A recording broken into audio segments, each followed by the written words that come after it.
আপন ভাতিজির সাথে আপত্তিকর অবস্থায় রুমের ভিতরে পাওয়া গেল। প্রিয় দর্শক, শুনুন তার মুখ থেকে। আমি অনেক দুঃখে কষ্টেই বড় হই। আমার মনে হয় অন্ধকার জীবনের থেকেই আমি বড় হই, বিলাসিতা করি। আমার জীবনের সুখ বলতে কিছুই নেই। আমার সৎ মার কাছে বড় হওয়া, অনেক কষ্টের দুঃখে আমার বড় হওয়া। আমার বিয়ে হয়, বিয়ে হওয়ার পরে আমার স্বামী আমার উপর অনেক নির্যাতন করে, অনেক টর্চার করে। এমনও দিন গেছে রমজান মাসে না খেয়ে থাকতে হয়েছে। আমার শাশুড়ি বৈশা বৈশা খাইছে, আমি না খেয়ে রয়েছি রমজান মাসে দিনের পর দিন। আমার স্বামী ঢাকায় থাকতো মার্কেটে, এখানে চাকরি করতো। এখানে চাকরি করার পরে ওই যে সুন্দর সুন্দর সুন্দরীরা কাস্টমার আসা যাওয়া করতো, ওনার পছন্দ ওদেরকেই ছিল। প্রায় 4 মাস 5 মাস 3 মাস পর পর উনি দেশে যাইতো। যাওয়ার পরে উনি আমার বেশি একটা পছন্দ করতো না। আমার মনে করেন পছন্দ করতো না, উনি আমাকে আমারে কালো বলতো, আমারে কুৎসিত বলতো, অনেক তুচ্ছতাচ্ছিল্য করতো, এতটাই অবহেলা করতো যে একটা মানুষকে এত অবহেলা করতে পারে। এরকম করতে করতে মনে করেন প্রায় 12 বছরই সংসার জীবনে চলে যায়।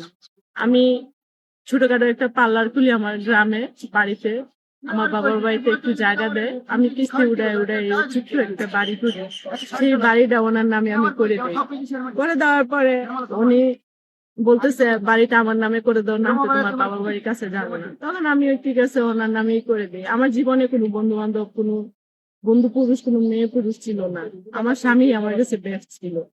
তখন মনে করেন যে আমার স্বামী আমার সুযোগে সদ্ব্যবহার করে। ওনাকে বাড়িটা লিখে দেওয়ার পরে উনি আমার একটার পর একটা কিস্তি উড়ায়। উনি ঢাকা শহরে থাকে, এই বাড়িটা কিস্তি উড়ায় ঠিক করি, আর এই পার্লারটা দিয়ে টুকটাক কাজ করে কোনো রকম চলি। উনি মাসে 30-40 হাজার টাকা বেতন পাইতো, ওনার বিলাসিতাই চলে যেত।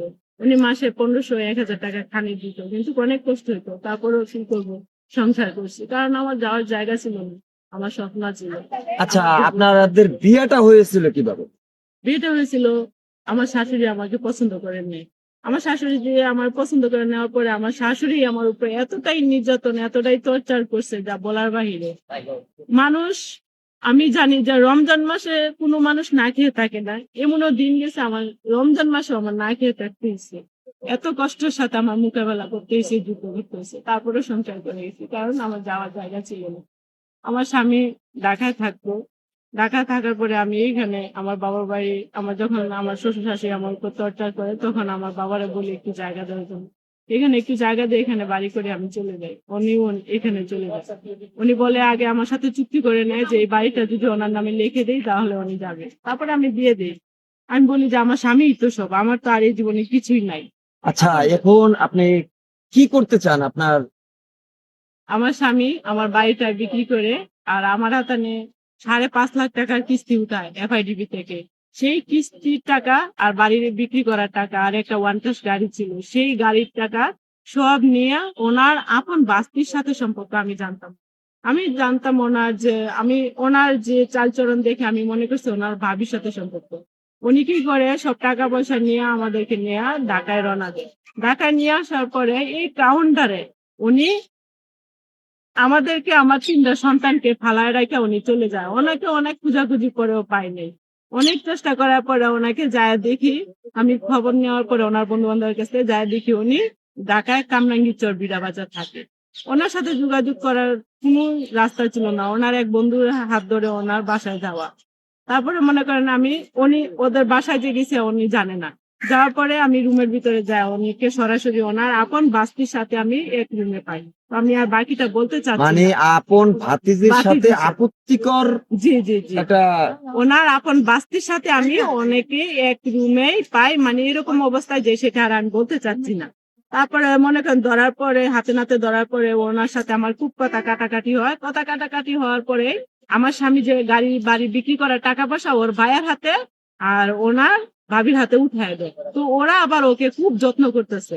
যত্ন করার পরে মনে করেন যে আমার এই বাস্তি আর আমার স্বামী, ওরা সবাই মিলেই আমার এই রুমের ভিতর দরজা লক করে, জানালা লক করে আমাকে খুব মারপিট করে। এখন আপনার স্বামী কি বলছে যে আপনাকে রাখবে না, বা না, আমাকে এরকম রাখতে কিছু চায় না। বলছে? জি জি, মানে ও আমাকে নিয়ে আর সংসার করতে চায় না। আমি দেখতে কালো, অনেক খারাপ দেখতে, কুচ্ছি, আমার দেখতে খারাপ দেখা যায়। ও ঢাকা শহরে মেয়েদেরকে পছন্দ করে। তো আমি গ্রামের মেয়ে, আমার আমার চালচরণ তো স্বাভাবিক, তাই এটা কি স্বাভাবিক না?